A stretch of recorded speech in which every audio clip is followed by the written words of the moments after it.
All right, I want y'all to repeat after me. Stop the U.S. war machine! Stop the U.S. war machine! Stop the U.S. war machine! Stop the U.S. war machine! Stop the U.S. war machine! Stop the U.S. war machine! Thank you. As Emma mentioned, my name is Olivia, and I'm with the Democratic Socialists of America. We are here today to stand in solidarity with colonized and oppressed peoples worldwide. The U.S. has a long and bloody track record of actions to maintain U.S. imperial dominance all over the world.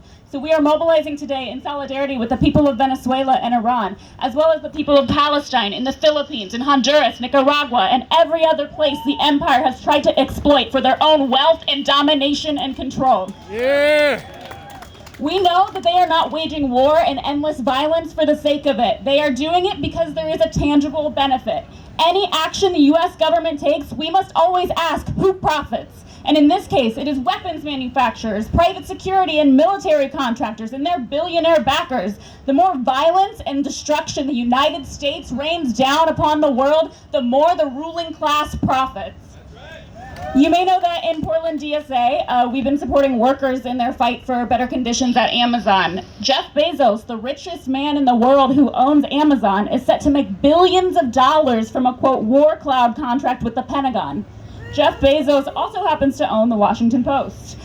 This is just one example of the fact that when you have billionaires like Bezos controlling the media, of course the media is going to beat the drums of war because it puts money back into Bezos' pocket. It is so clear with an example like this how all of our struggles are connected. From workers on the Amazon warehouse floor to the victims of U.S. military aggression abroad, none of us are free until all of us are free. Yeah! And we should also take a look at the terms the media uses to whitewash our wars. Terms like precision strikes, robust sanctions, limited military coercion, military muscle, all options are on the table, no-fly zone, strategic engagement. These are terms that are used to sanitize bloodshed because that is what these terms mean. All of these buzzwords are normalizing what is actually happening, the use of military force which results in the death of innocent people. The media also refuses to cover Palestine, and when they do, it's only to dehumanize the Palestinians, painting them as irrational terrorists, while Israel is the victim, despite their military receiving $3 billion a year in our tax dollars. The Western democracy being attacked by savage Arabs, or calling Ilhan Omar an anti-Semite for rightly criticizing Israeli influence on U.S. foreign policy. MSNBC mentioned Yemen one time in 2018, but they had no problem running puff pieces about Mohammed bin Salman as a reformer. The media tells us that in Venezuela, the boogeyman is socialism and say nothing of crippling U.S. sanctions. The New York Times ran an op-ed by John Bolton called "To Stop Iran's Bomb, Bomb Iran." This is to say nothing of the fact that the mainstream media and its pundits who cheerleaded the invasions of Iraq and Afghanistan are complicit in war crimes. Yeah! So we are calling for an end to media lies. The mainstream media is all too eager to do the U.S. government's warmongering for them, and it is everyday people like you and me. It is our responsibility to tell the truth about what is going on. And the truth is that enough blood has been spilled at the hands of the United States. Enough of our tax dollars have gone towards murdering civilians in foreign wars while people on our streets are dying because our society doesn't take care of them. We know that bombs and coups and occupation won't bring about peace or save lives. And we know who really benefits from pointless war and endless violence, the ruling class. So Portland DSA says no more. No more media lies, no sanctions, no occupation, no coup, no war but class war. Yeah! All right. Great. Thank you. That was Olivia Katbi Smith from DSA. We do have some action items that the working group that organized this came up with. One is demand that the president fire John Bolton, Elliot Abrams, and Mike Pompeo, three hawks who are pushing the war. Also, contact your congresspeople. Let them know you oppose war, sanctions, and attempts to overthrow foreign governments. Write letters to the editor. Use social media and talk to your friends, family, and co-workers. I'd like to also thank a few endorsing organizations. The War Resisters League of Portland, the People Organizing for Philippine Solidarity, Oregon Peace Works, the Oregon Progressive Party, the Pacific Green Party, of which I'm a member, and Military Families Speak Out. So thank you so much to all these organizations. Our next speaker War Only Serves the 1%, is Arun Gupta. Arun is an investigative reporter who has written for The Washington Post, The Intercept, The Daily Beast, The Nation, and The Guardian. He was an editor of The Guardian Newsweekly, co-founded the Occupy Wall Street Journal, and a Lannan Foundation Writing Fellow. Recently, he helped start up the No More Camps campaign, which kicked off on the 4th of July. Please welcome Arun Gupta.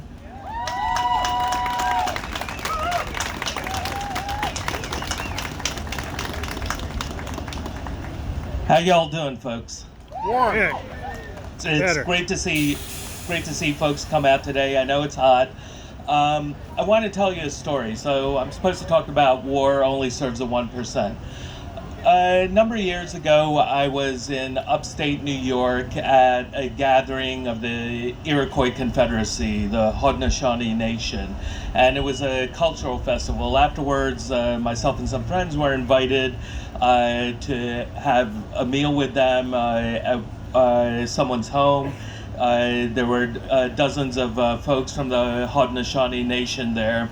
We were just milling around, eating barbecue, having good food, and there were a group of men gathered off to the side. I wasn't really paying much attention to them.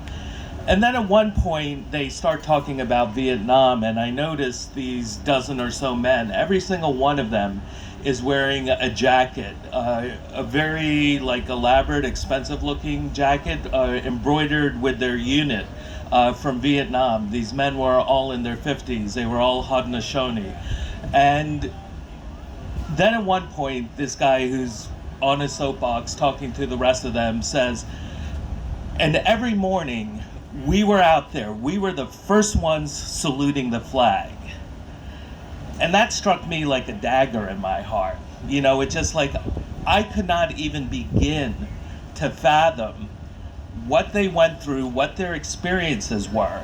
But what they were talking about to each other was that their patriotism was unquestionable, that they were the most patriotic ones. These men, you know, from one of the most powerful indigenous nations in North America, who had been drafted into the military, still saw their military service in this horrific war, this failed war, this brutal war, essentially against another indigenous people. They saw it as something meaningful to them. And so when I was asked to come today to speak about War Only Serves the 1%, I said no. You know, I can tell you, and you all know about General Dynamics and Boeing and Raytheon and all the manufacturers who are building the missiles, the computer companies that make provide the chips and the software, the car companies that are making the Humvees and all the weapons, right? But the fact of the matter is, if war only served the 1%, we would have ended it already.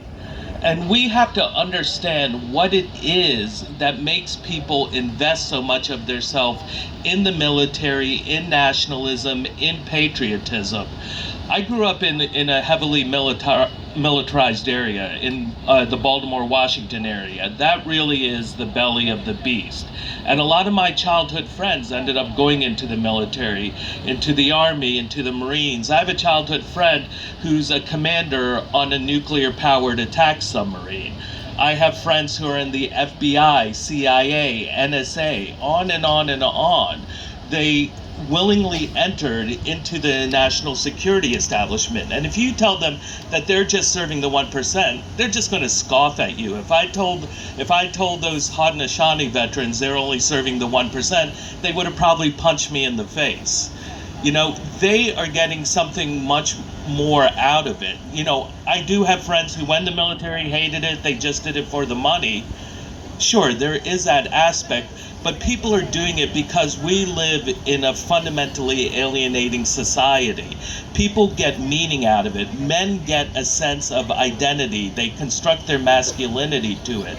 We cannot ignore any of this, and especially what we've seen in the last few years. I covered the 2016 election, and I could see what was going on, and that was, you know, a lot of people thought, oh, Donald Trump, he's an isolationist, he wants to end these wars, and I'm like, no, that's a complete mistake. What he's doing is he's bringing the war home. He is bringing the war on terror home. He's using the war on terror now against the people who live in the United States, against people who are trying to exercise their legal right of asylum to come to the United States. They're using the same kind of ideological tactics. They're creating the same structures of oppression. They've even already put out a contract to build a jail for 13,000 migrants at Guantanamo, right? They want to put migrants, thousands of them, thousands of children in Guantanamo, where they'll be completely isolated from their lawyers, from human rights workers, from the media, from Congress, from the courts. You know, this is what is going on in this country. And there are a lot of people who support this war. What's going you know, on out of this country? I know people who join the military for what they see as positive reasons, and it's hard to argue with them. You know, what we're seeing now is people who are supporting this militarism for very hateful reasons, right? But they still acquire meaning from it. And so what I want my message to be is like, look, you know, organizing, the most important thing an organizer can do is listen to people, right? That you just listen to people, and people are going to say the most screwed up shit imaginable, right? But I liken it to you're drawing poison out of a body, you know? You don't draw poison out of a body by suppressing it. You have to let it come out, and you have to find that point of connection. Only then, when you find that point of connection, can you start to shift. Can you start to bring them over to your side? Can you, when they feel they've been heard, then you can actually get in a dialogue. Just telling them that they're serving the rich and wealthy, you're going to shut down the conversation right away. I've been protesting war for 30 years, and I'm tired of it, right? I don't want to be protesting war for another 30 years. I'm sure many of you have been out here for over 50 years. And it's great. You know, I admire the persistence. But we need to build a movement where we understand what is going on in this country, what is really attracting people to the military, and that's how we beat it, right? By offering them something new, something better, something different, by offering them a world in where we can all live securely, but where we can all have meaning, not this disgusting militaristic violent system we have now. Thank you. Great job. Presente. Thank you so much, Arun. Arun is an amazing speaker. I've heard him speak so many times, and he always impresses me.